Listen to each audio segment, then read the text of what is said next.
अस्सलाम वालेकुम everyone, welcome back to my YouTube channel. Hope you all doing good. तो सुबह के 6 बजे हैं, मैं उठी, हस्बैंड अपने बेटे के लंच बॉक्स रेडी करने के लिए प्री प्रेप जो मैंने की थी वही मैं आज पैक करने वाली हूँ। आपके साथ व्लॉग शेयर किया था।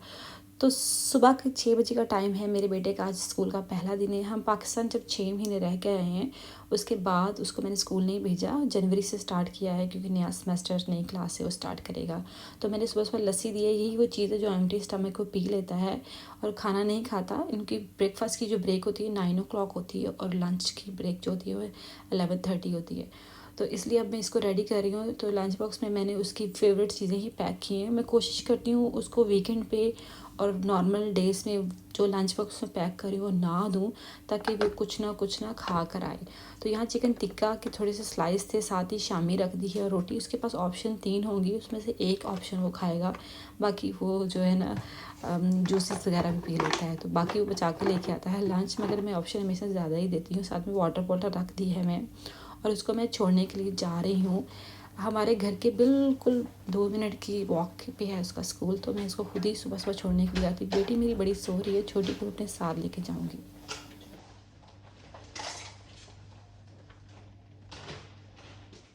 तो यहाँ पर आजकल सर्दी होती है, धुंध की वजह से ना मॉइस्चर है हर तरफ नज़र आ रहा है। जो मैंने स्वेटर रखा होता है उस क्लास में पहनने के लिए वो मैंने उसको पहना दिया था। वापस आके मैंने अपनी बेटी को सुला दिया था, दोनों सो रही हैं यहाँ पर। जब तक बच्चे सो रहे मैं अपनी weight loss morning drink ready कर रही हूँ, जो कि इंस्टेंटली आफ्टर चिला मैंने स्टार्ट की है। लेट स्टार्ट की है मगर फिर भी मेरे बेली फैट के ऊपर ना बहुत इफेक्टिवली वर्क कर रही है। तो मैंने काफ़ी ज़्यादा पानी लिया क्योंकि मैं एक दिन बनाती हूँ 2 दिन तक पीती हूँ। तो यहाँ पर मैंने ऑलमोस्ट ना पतीला भर ही लिया था, थोड़ा सा सिर्फ रह गया था। इसमें एक मैं डालूँगी सिनेमन स्टिक, बड़ी इलायची, 4 से 5 लौंग और मैंने ली थी बाद में पुदीने के स्टेम्स। इससे लीफ जो है ना वो मैं रिमूव कर दूंगी और ये 4 से 5 स्टेम्स के पत्ते जाएंगे। और इसको खूब अच्छी तरह से बॉयल किया था और ये बाकायदा काढ़ा था। और फिर जब वाटर का लेवल हाफ रह गया था तो ये मेरा कहवा तैयार है। 11:45 हो चुके थे, फिर भी यहाँ पर आज ना धुंध थी, सर्दी है और बच्चे भी उठ चुके थे इसके बाद। अच्छा, ये कहवा मैं मॉर्निंग और शाम को तो लाजिम पीती हूँ, दरमियान में भी 1 कप पी लेती हूँ। 2 दिन चल जाता है, इतना बना के रखती हूँ। काफ़ी हद तक मेरा बैली जो है उसका फ़ैट ना कंट्रोल होना शुरू किया है। तो बाद में किसी दिन मैं ना आपको वेट लॉस पे कंप्लीट वीडियो बना के दूँगी जब मैं पूरी तरह वेट ना दोबारा से ना कम कर लूँगी। तो बेबी के लिए मैंने फीडर रेडी कर लिया था, उसको एक फीडर दूँगी और उसके बाद वो दोबारा सो जाती है। और फिर बाद में मैं छोटी के लिए नाश्ता तैयार कर रही हूँ। यहाँ मैंने 1 अंडा लिए है, उसमें का आधा कप मैंने इसमें मिल्क ऐड किया है। 1.5 टेबल स्पून तक मैं ना इसमें ऐड करूँगी शुगर, उसको अच्छे से बीट कर लूँगी। और फिर बाद में जो ब्रेड है मेरे पास वो मिल्क ब्रेड थी, उसको अच्छे से डिप करके ना मैं इसको फ्राई कर लूँगी तवे के ऊपर। बिल्कुल लो फ्लेम के ऊपर फ्राई किया था। मैं बना रही थी फ्रेंच टोस्ट अपनी बेटी के लिए। आज वो कह रही थी उसने पराठा नहीं खाना। जैसे ही मैं बना रही थी दरमियान में ना छोटी भी उठ गई थी तो उसकी साइडें चेंज कर रही थी। और वो ये बड़ी जल्दी से आसानी से बनने वाला ब्रेकफास्ट है, मैंने अपने लिए और छोटी बेटी के लिए ना यही बना लिया था। हम दोनों माँ बेटी ना आज यही ब्रेकफास्ट करेंगे। बहुत ही क्विक सा था और इंस्टेंटली बन भी गया था और आज मेरा कुछ ना ज़्यादा कुछ बनाने को दिल भी नहीं कर रहा था। जैसे ही हॉलीडे ओवर होती हैं घर के काम डबल से मुझे लगता है ट्रिपल हो जाते हैं, क्योंकि हम सभी कहीं ना कहीं बिज़ी होते हैं खाना खाने में, खिलाने में, दावतों में।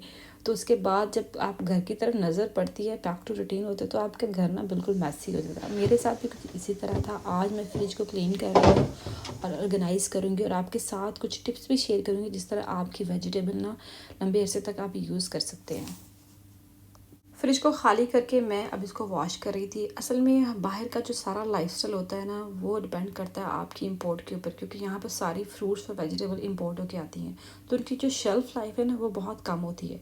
हमारे तक पहुँचते पहुँचते ऑलरेडी उनको 3 से 4 दिन हो चुकी होती है। अगर आप उसको टाइम से फ्रिज पे ना रखो और उसको स्टोर अच्छे से नहीं करो ना तो ख़राब हो जाती हैं। क्योंकि सम टाइम ऐसा होता है कि बल्क में चीज़ें ली जाती हैं, क्योंकि जब आप ज़्यादा क्वांटिटी में परचेज़ करते हो तो वो आपको सस्ती पड़ती हैं। उसकी वजह से शायद हम सब की ना फ्रिजें इस तरह से भरी होती हैं। और कुछ हाउस हेल्प नहीं होती है, उसकी वजह से ना फ्रिज में ना प्लानिंग प्री प्रेप ना करनी पड़ती है। तो यहाँ जो मेरी फ्रिज थी उसमें मैंने लिक्विड जो था ना वो स्प्रे कर दिया था। ये सिर्फ़ और सिर्फ ना डिश वॉशिंग है लिक्विड, उसको मैंने वाटर में डिज़ोल्व किया था और उसको अच्छे से स्प्रे कर दूँगी। 5 मिनट के लिए छोड़ने के बाद मैं ना 2 दफ़ा ना इसको वॉश कर लूँगी। कपड़े के साथ, जो किचन नैपकिन है उसी के साथ वॉश करूँगी। जो स्टबन स्टेन थे, जो ऐसे एरिए थे जिस तरह से निकल रहे, उसके लिए मैंने स्कीवर ले लिया था जो चिकन टिक्के में यूज़ करते हैं। उसी के साथ ना कवर करके अपने नैपकिन के साथ ना उसकी साइडें अच्छी से मैंने रब कर ली थी। फिर इस तरह से ना वो जो स्टबन से दाग है ना वो अच्छे से ना रिमूव हो जाते हैं। फ्रिज को अच्छे से क्लीन करने के बाद 10-20 मिनट के लिए छोड़ेंगे ताकि डिटर्जेंट जो भी यूज़ हुआ है ना वो थोड़ा सा ना चला जाए, इसकी फ्रेगरेंस वगैरह। और जो वेजिटेबल्स हैं वो सॉर्टेड करूँगी। अच्छा, मैं ज़ीरो कॉस्ट ऑर्गेनाइजेशन आइडियाज़ आपके साथ बेसिकली आज शेयर कर रही हूँ। तो ये मेरा जो लेफ़्ट ओवर कंटेनर है ग्रेप्स का है। जब भी मैं वेजिटेबल ख़रीदती हूँ ना तो ऐसे जो कंटेनर्स हैं फ्रूट्स के मैं फेंकती नहीं हूँ। जैसे कि कुकम्बर्स के कंटेनर्स मिल जाते हैं, आप जब भी वेजिटेबल ख़रीदने के लिए जाएँ तो बहुत दफ़ा आप ऑरेंज वगैरह छोटे से जब ख़रीदते हो, बहुत दफ़ा कुछ ऐसी वेजिटेबल्स ख़रीदते हो, स्ट्रॉबेरीज परचेज़ करते हो, ये कंटेनर फेंकने की ज़रूरत नहीं है। इन कंटेनर को ना हम आराम से अपनी फ्रिज में यूज़ कर सकते हैं और इस तरह से कोई पैसे लगाने की ज़रूरत नहीं, क्योंकि मुझे लगता है फ्रिज में ना हम सामान कम ज़्यादा होता रहता है। ऐसी चीज़ों पे हम जब कंटेनर स्पेसिफिक परचेज़ कर लेते हैं बहुत स्पेस ऑक्यूपाई कर लेते हैं। तो यहाँ मैं सॉर्टेड करने लगी हूँ अपनी ग्रीन चिली। तो ये मैं ऑलमोस्ट 10 डेज़ के बाद कर रही हूँ, लास्ट टाइम जो मैंने शेयर की थी। तो जब 10 दिन तो आराम से इस तरह से गुजर जाते, टिश्यू की हालत आपने देखी होगी। इस पर जो अच्छी हालत में नहीं, जो अच्छी कंडीशन में चिलीज़ नहीं, उनको मैं आज यूज़ कर लूँगी हांडी में। और जो बाकी जो अच्छी कंडीशन में उनको दोबारा से एक कंटेनर में टिश्यू लगाऊंगी और इसमें रख लूँगी। जो भी लेफ़्ट ओवर कंटेनर वो भी यूज़ कर सकते हैं। तो अब इसके ऊपर एक और टिश्यू रखूँगी तो ये मेरे नेक्स्ट से 10 से 12 डेज़ ना आराम से ही गुजर जाते हैं। तो जब है घर में तो फिर क्या ज़रूरत है मुझे किसी कंटेनर का यूज़ करने। अच्छा, यहाँ कुकम्बर को मैं ना स्टोर करने के लिए आपको एक हैक बताती हूँ। मेरे पास फार्मेसी से जो ये पेपर वाला ये मटेरियल वाले पेपर होते हैं, मैं इनको फेंकती नहीं हूँ। इनको ना आप लौकी, कुकम्बर और आप जो शकरकंदी वगैरह है ना उसके लिए यूज़ कर सकते हो। काफ़ी दिन के लिए ना इस तरह से ना कुकम्बर ना यूज़ हो जाते हैं और ख़राब नहीं होते। अदरवाइज़ कुकम्बर बाहर भी रखो ना तो ड्राई हो जाते हैं। इसी तरह मिंट और जो कोरिएंडर है उसी तरह भी सेम चिली की तरह मैं स्टोर करती हूँ। मेरे तो आराम से 10-15 दिन गुजर जाते हैं, क्योंकि यहाँ शायद इलेक्ट्रिसिटी का प्रॉब्लम नहीं होता। जिन एरिया में इलेक्ट्रिसिटी का इशू हो वहाँ पे इतनी कूलिंग तो होती है कि ये 6 से 7 दिन गुजर जाएं। तो अब जो मेथी थी, जितनी भी लीफी आइटम मेथी पालक वगैरह होती है, उसको 2 से 3 दिन के अंदर ना मेरी कोशिश होती है मैं पका लूँ, या पराठे बना लूँ, या कुछ ना यूज़ हो जाता है।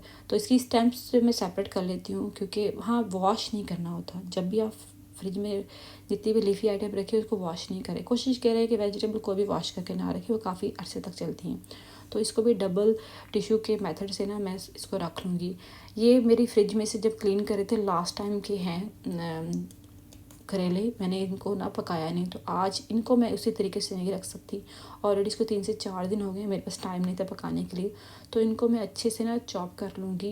इनको अच्छे से क्लीन कर लेने के बाद ना फिर मैं इनको स्टोर करूँगी। अच्छा, मैं यहाँ पर आपको बहुत ही एक अमेजिंग तरीका बताती हूँ कि आप सब्जियों को काट के बाद में किस तरह स्टोर कर सकते हैं। बहुत दफ़ा हमारे घर में इस तरह से बैग आते हैं। ये पाकिस्तान से जब हमने शॉपिंग की थी तब का बैग, और ये यहाँ से जब हम शॉपिंग करते हैं तो ये पेपर टाइप बैग होते हैं। इनका मटेरियल जो होता है ना वेजिटेबल को लॉन्ग लास्टिंग स्टोरेज में बहुत हेल्प करता है। तो इनको मैं कट कर लेती हूँ। आप वॉश करके इनको स्टोर करके रख लिया करें। जब ड्राई हो जाते हैं ना तो अच्छे से ना आप इस्तेमाल करें। कोई भी बास्केट लें, उसमें वेजिटेबल रखें। जैसे मैंने यहाँ पर गोभी रखी है काट स्लाइस करने के बाद, और इसको बास्केट में आराम से कवर करके रख दें। अब ये चॉप करने के बाद ना 1 वीक तक ख़राब नहीं होती वेजिटेबल ऑलमोस्ट। तो ये भी बहुत अच्छा तरीका है वेजिटेबल को स्टोर करने का। मेरे अब्बू तो रात में फ्रूट लाते थे और हम लोग सुबह कंज्यूम कर लेते थे, तो यही चलता आता था। तो फ्रिज का तो कॉन्सेप्ट नहीं होता था। मगर अब क्योंकि यहाँ का लाइफस्टाइल ऐसा है तो फ्रिज का कॉन्सेप्ट है, तो चीज़ों को स्टोर करना पड़ता है। तो इसलिए हम लोग ना फ्रिज में रखते हैं, क्योंकि ऑलरेडी शेल्फ लाइफ बहुत कम होती है, पता नहीं कब आया कब हमें मिला। तो मैंने जितना भी फ्रूट है वो भी फ्रिज में रख देती हूँ। जब बच्चे मांगते हैं तो फिर वॉश करके ना उनको दे देती हूँ। तो मेरा फ्रिज आज क्लीन हो चुकी है। उम्मीद करती हूँ आपको जो ऑर्गेनाइजेशन की टिप्स हैं वो पसंद आई होंगी। अब मैं खाना बनाने लगी, तो मैं बना रही थी खड़े मसाले का कीमा मैंने पैन में डाल दिया था, और फिर बाद में मैंने इसमें डाली थी chilli flakes, chilli powder, turmeric, salt to taste, और भुना हुआ जो ज़ीरा था पिसा हुआ वो डाल दिया था, और फिर मैंने कुकर को ना लगा दिया था।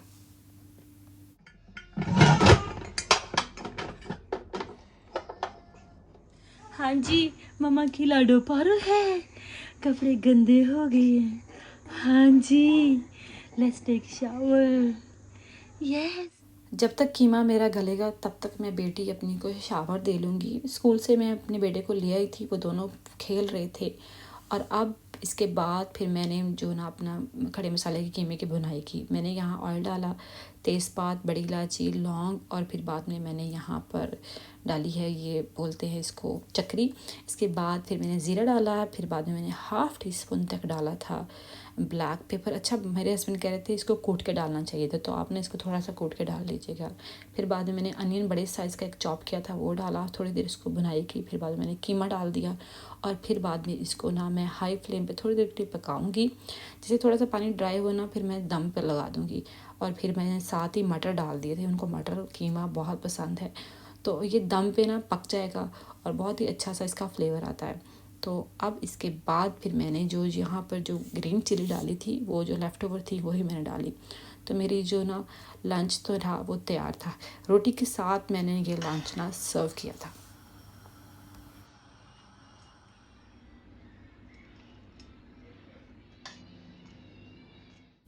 तो ये शाम की चाय के बाद हम लोग निकले थे। मेरी बेटी जो है ना 4 साल की हो जाएगी, मगर ये स्कूल जाएगी समर वेकेशन के बाद। तो उसके लिए उससे पहले हम लोग चाह रहे हैं कोई नर्सरी वगैरह देखे। मेरे बेटे को मैंने डायरेक्ट स्कूल भेजा था, उसको नर्सरी नहीं भेजा था, प्री स्कूल के लिए। तो काफ़ी डिफ़िकल्टी हुई थी, तो इसको हम प्री स्कूल के लिए भेजेंगे किसी और नर्सरी में, फिर ये सेम अपने भाई वाले स्कूल में जाएगी। तो बेटे को भी साथ में ना स्विमिंग और यहाँ पे कराटे क्लासेस के लिए ना कोई एक्टिविटी स्टार्ट करें। तो उसके बाद हम ना साथ ही जाहिया मॉल चले गए थे उनको थोड़ी देर के लिए खिलाने के लिए। तो आज का व्लॉग यहीं एंड होता है, फिर आपसे मुलाकात होती है। टिल टाइम टेक केयर, अल्लाह हाफिज़।